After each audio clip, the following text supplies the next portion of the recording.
What is going on, guys? It is Wrestlelamia here, back with another video. Join us now as we look at this week's edition of the Blue Brand, as well as the wildest news stories and rumors you need to know, including a huge match rumored for WrestleMania 41, Kurt Angle wants us to retire this name, WWE Titan Tower sells for millions, the future of Omos in WWE, Kevin Owens shuts down a fan on live television, and much more. Be sure to subscribe and hit that notification bell for daily wrestling videos, and follow us on Facebook for exclusive lists. Also check out our new videos on Wrestlelamia XL. As always, we start off with the good as number one, Fatu vs Strowman is going to be epic. The WWE Universe's holy shit chance when Jacob Fatu and Braun Strowman confronted each other sums up everything they can expect when the two clash at tonight's Saturday night's main event.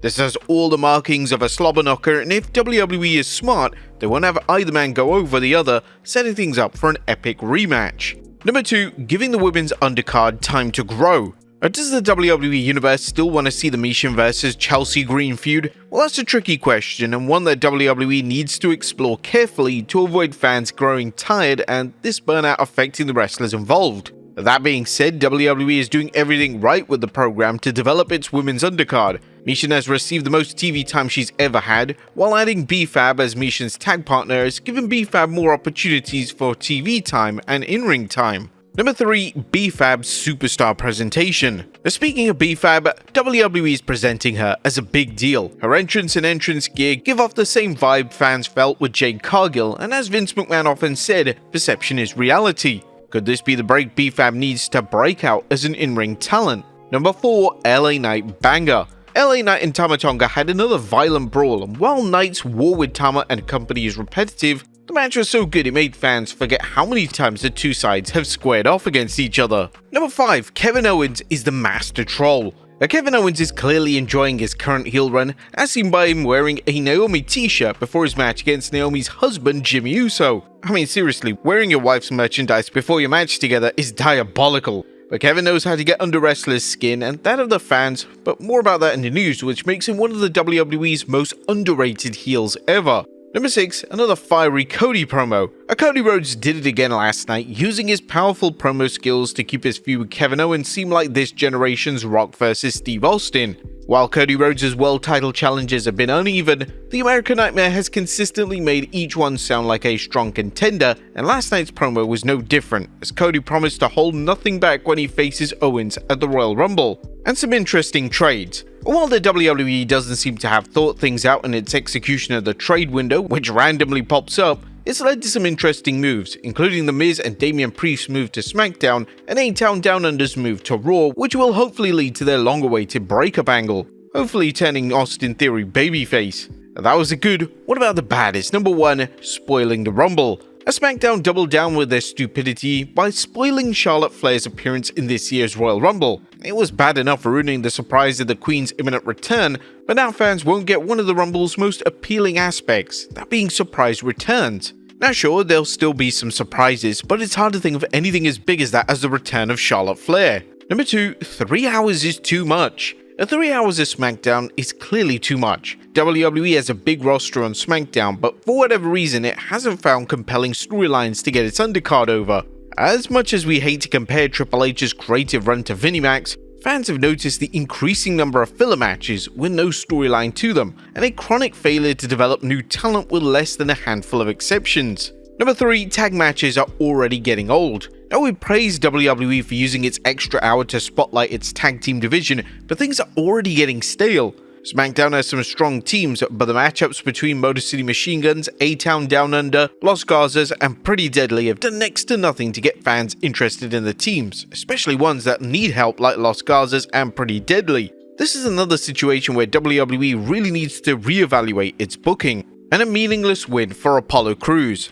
Apollo Crews did get a massive win over Johnny Gargano, but it kinda means nothing for a talented superstar who nevertheless is stuck as a curtain jerker, which to be fair is better than catering, but his roll-up win is unlikely to lead to anything other than getting him a rare TV appearance and even rarer win. Short of a sustained follow-up push, Crews will then just fade into the background as normal. And was nothing downright ugly, SmackDown's biggest fault is its inconsistency at properly utilizing the third hour. This could change once the road to WrestleMania picks up speed and the WWE begins building up storylines, but if it doesn't, the WWE needs to step back and examine why creative can't capitalize on such an extensive roster. What did you guys think of the blue brand last night? Let us know in the comments down below. Now let's move on to the news.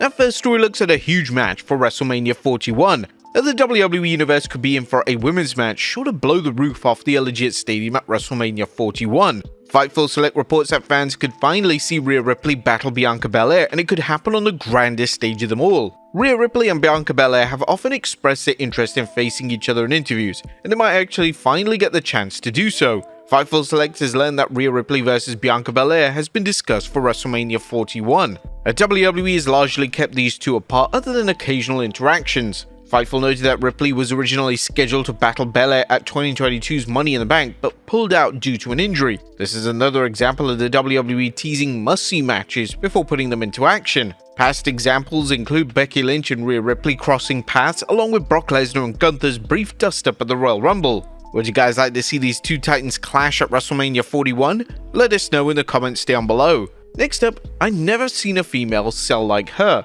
Rhea Ripley has taken her act to a new level, and her work hasn't gone unnoticed by the fans or wrestlers, including two-time Hall of Famer Kevin Nash. One of the founding members of the NWO shared his opinion of Ripley during an episode of his Click This podcast. Rhea is one of those people that every week she looks different, and then Nash compared Ripley's work to former NWA World Heavyweight Champion Barry Windham. But man, when she effing throws that leg up on the entrance, she gets in the ring like Barry Windham when Barry Windham was in his prime. This is definitely the first time Rhea Ripley's been compared to Barry Windham, but Windham was considered one of the best technicians from the 80s and was so talented that he could walk out on promotions and return with no loss in his push. But Nash added, Barry Windham used to get in the ring and he was like a panther. That's how she looks. She looks very cat-like. He continued his praise, saying, "To me, she's so special because I've never seen a female sell like she does. Ripley's talents are undeniable, and she's used them along with her character presentation to forge herself into a megastar." Kevin Nash is known for speaking his mind, which makes his praise for Rhea Ripley very credible. Do you guys agree with Big Sexy's take on her? Next up, this match hasn't been seen on PLE since WrestleMania. Get ready for a rarely seen match. At the first February Royal Rumble, Smackdown viewers learned that the current WWE Tag Team Champions of DIY must defend their tag titles against previous champions, the Motor City Machine Guns, at the Royal Rumble. But not only that, the match will feature a best 2 out of 3 falls stipulation. Wrestling Inc. noted the match's importance. Neither the WWE Tag Team Championship nor the World Tag Team Championship have been defended on a PLE since WrestleMania 40. The stipulation should make this a must-see encounter, as both teams are known for their incredible work in the ring. Next up, Kurt Angle wants us to retire this name. Kurt Angle is responding to the term Perk Angle trending on social media. The nickname was used to describe the Olympic gold medalist in wrestling's main eventer's well-known battle with painkillers, a battle that Kurt thankfully won many years ago. Kurt Angle tweeted, "I've noticed the Perk Angle nickname trending on social media. While I know it's made in jest, it reminds me of a time when I struggled deeply with addiction and mental health challenges. Those memories are painful, but they also fuel my commitment to helping others. I've been clean for 12 years and have since built a life dedicated to purpose and service. Addiction destroys lives, but it's never too late to get help. I appreciate all the positive feedback and support. To my fans, thank you for never giving up on me. I love you all." Now, we all love Kurt Angle. He's one of the best wrestlers to ever step into a WWE ring. Angle had a lot of love and support for his message, as fans took to retire the name Perk Angle and instead maybe adopt a better name for him, such as Peak Angle or Prime Angle. Next up, WWE sells Titan Tower for millions. Now, it's officially an end of an era, as WWE has finally sold its former headquarters Titan Tower. CT Connecticut is reporting WWE, which is now headquartered in downtown Stamford, last month, sold 1241 East Main for $3.75 million to real estate firm MB Financial Group, which has offices in Brantford and Boston. Reflecting its experience with redevelopment, MB Financial wants to convert the property into an apartment complex. Wow, just imagine your apartment could actually have been the former Vince McMahon's office. The article notes the developers hope to put in over 80 units and that the redevelopment could be completed by the first half of 2027. Next up, the future of Omos in WWE. Now it's time to look at a big announcement from a big man, as WWE superstar Omos has recently been ripping things up in Pro Wrestling Noah, including his current reign as GHC Tag Team Champion alongside Jack Morris. The Nigerian giant dropped a bombshell on fans after a title defense with his caption, Breaking, Omos is returning to WWE. I'm going back to WWE, so I'll give this belt to Dagger. Please increase the value of this belt. The champs are now Jack Morris and Dagger. I don't know when, but I'll come back. Omos was well used in O, which hopefully will inspire WWE creative to get him out of catering and back on television. And finally, Kevin Owens shuts down a fan on national television. Last but not least, Kevin Owens' razor-sharp wit was in full effect on Smackdown as he delivered a verbal pimp slap to a fan who told him, "You suck." KO quickly retorted saying, "Not much as your mother." Lovely stuff. But there you have it, folks. I will look at the Blue brand as well as the wildest news stories and rumors you need to know. Be sure to leave your comments down below. I'll see you next time for Saturday night's main event and back with some more wrestling content.